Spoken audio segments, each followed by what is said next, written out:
Mandibhotise zithandwa zam ngokuzithoba okukhulu. NguMarhadebe ubuyile zithandwa. Ndiyaqhubekeka ke nezibizo. Isifundo sam sanamhlanje singezibizo ezimbaxa. Ndiza kuzicacisa ke ngoku kuqala. Izibizo ezimbaxa zizibizo ezibunjwe. Ukubunjwa ke kukwakhiwa ngokusebenzisa amagama amabini.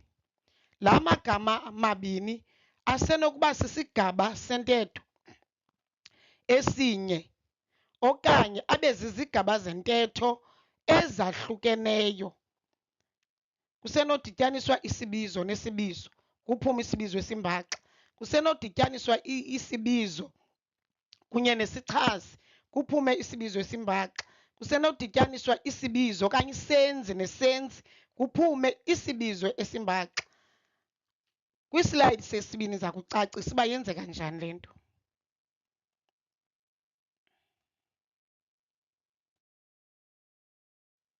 Ndiyathemba ke abantu bayabhala phantsi. Ndiyathemba abantu bayawathatha amanqakwana aza kubanceda njengoba beza kuqalisa ukubhala iimvavanyo zokuqala kunyaka ka-2025. Masiphinde sibuyele ke ngoku kwizibizo zethu ezimbaxa. Nasiya isibizo sidityaniswe nesibizo. Intaka sisibizo yadityaniswa ne-impuku kwaphuma intakampuku. Nazi ke ezi zibizo zimbaxa sithetha ngazo. Saphinda sanesibizo sidityaniswe nesichazi kwasathi ilizwe plus banzi osisichazi. Ilizwe sisibizo. Buyakhumbula besike sasihlahlela naphaa. Sasichaza uba nguhlelo bani, sasihlahlela. Simdibanise nobanzi kuvela uzwelibanzi. Uyayibona icacile ke ngoku isibizo esimbaxa, isibizo esinabileyo. Siyagqitha ke ngoku siya kwislide sethu sesithathu. Isibizo apha kwesesithathu sidityaniswe nesimelabizo. Isibizo sethu phaa ngu-ilizwe plus isimelabizo sethu esingulonke kwaphuma uzwelonke.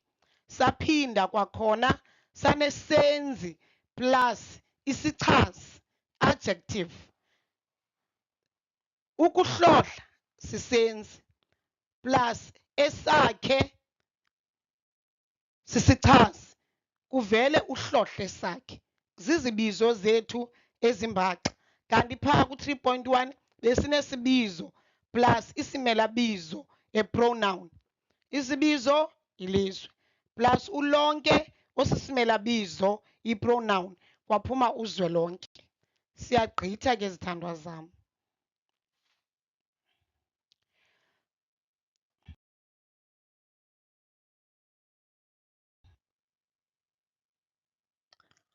Islide sethu sesine sisibonisa isenzi sidityaniswa nesibizo.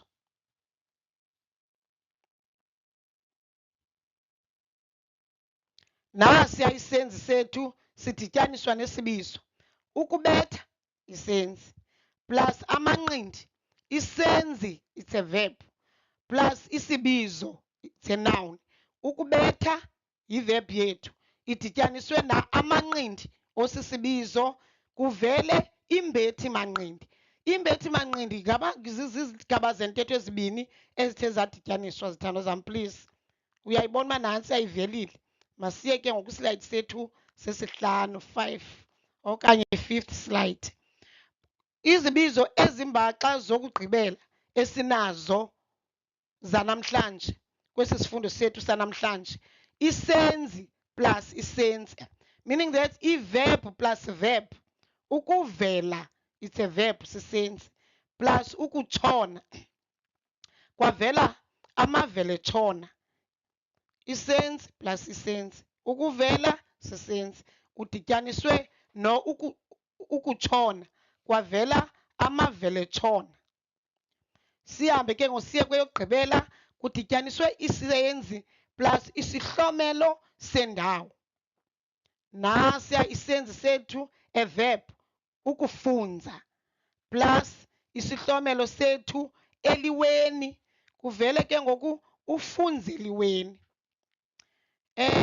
Isifundo sethu sanamhlanje siyaphela ke zithandwa zam. Thank you very much for listening. Go to YouTube wam, then uye straight to isiXhosa lessons Mrhubata by Mrhubata Mahaleni. Please guys, enkosi kakhulu.